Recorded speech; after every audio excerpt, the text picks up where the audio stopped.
À l'étranger, ce sont 4 soldats israéliens qui ont été tués par une frappe de drone du Hezbollah. Ça s'est passé hier soir sur une base militaire dans le sud du pays. Il y a également 60 blessés.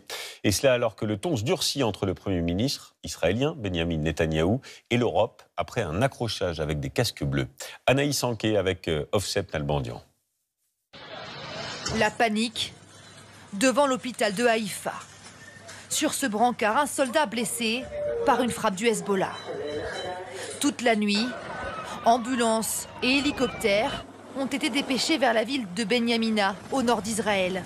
Il y a des dizaines de victimes à évacuer. Une base militaire où s'entraînent de jeunes recrues de l'armée israélienne vient d'être visée par un drone kamikaze lancé par la milice chiite. Le bilan est lourd, 4 morts et plus de 50 blessés. C'est une scène difficile. L'impact du drone, le souffle de l'explosion et les éclats d'obus ont provoqué de nombreuses blessures, des blessures graves. Certains blessés ont eu besoin de soins vitaux. C'est le réfectoire de la base militaire qui a été ciblé par le drone kamikaze. Il y avait de nombreux soldats à l'intérieur, des hommes très jeunes. Les 4 victimes avaient toutes 19 ans. Aucune alerte n'a retenti avant la frappe, car le drone n'a pas été repéré ni intercepté par les radars et les systèmes de défense anti-aérienne. Nous allons enquêter sur cet incident pour nous améliorer. Notre travail, c'est de défendre mieux nos civils et nos soldats. Objectif, comprendre pourquoi le drone a pu atteindre cette base militaire. Ce matin, le ministre de la Défense s'est rendu sur place, alors que le Hezbollah menace Israël d'autres attaques. Et puis, image à Gaza où des bombardements israéliens ont fait plusieurs morts la nuit dernière. Il y aurait de nombreux blessés. Tsahal affirme avoir effectué une frappe visant un centre de commandement et de contrôle. Au Liban, une frappe israélienne a fait au moins 21 morts dans un village situé dans une zone montagneuse à majorité chrétienne. C'est la première fois que cette zone est visée depuis qu'Israël et le Hezbollah sont entrés dans une guerre ouverte. L'armée israélienne a, elle, subi l'une des plus violentes attaques du Hezbollah depuis un an. Un drone est parvenu à tromper la défense israélienne et a touché une base militaire au sud de Haïfa.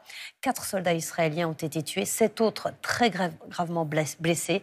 Une soixantaine de personnes ont été hospitalisées. Anaïs Anquet et Soufiane Yassine. Des larmes et des centaines de personnes rassemblées pour dire adieu aux 4 soldats tués lors d'une frappe du Hezbollah. Il est environ 19h hier soir.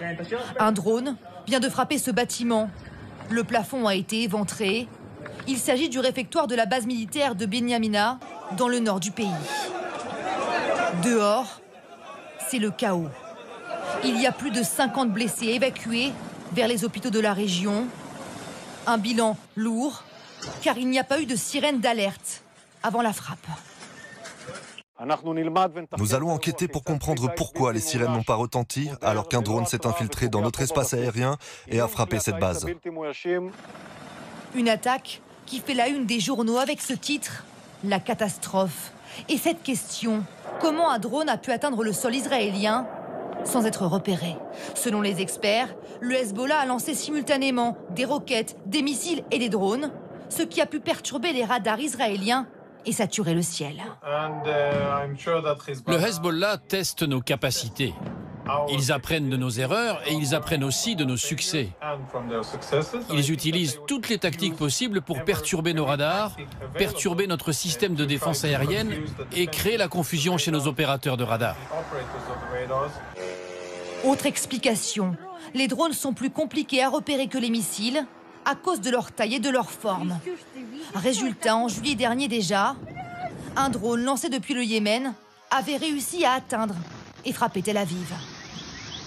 L'armée israélienne promet d'améliorer son système de défense anti-aérienne et dans le même temps, Benyamin Netanyahou a pris la parole pour la première fois depuis l'attaque de la milice chiite. Il affirme que son pays continuera de frapper le Hezbollah au Liban, y compris à Beyrouth.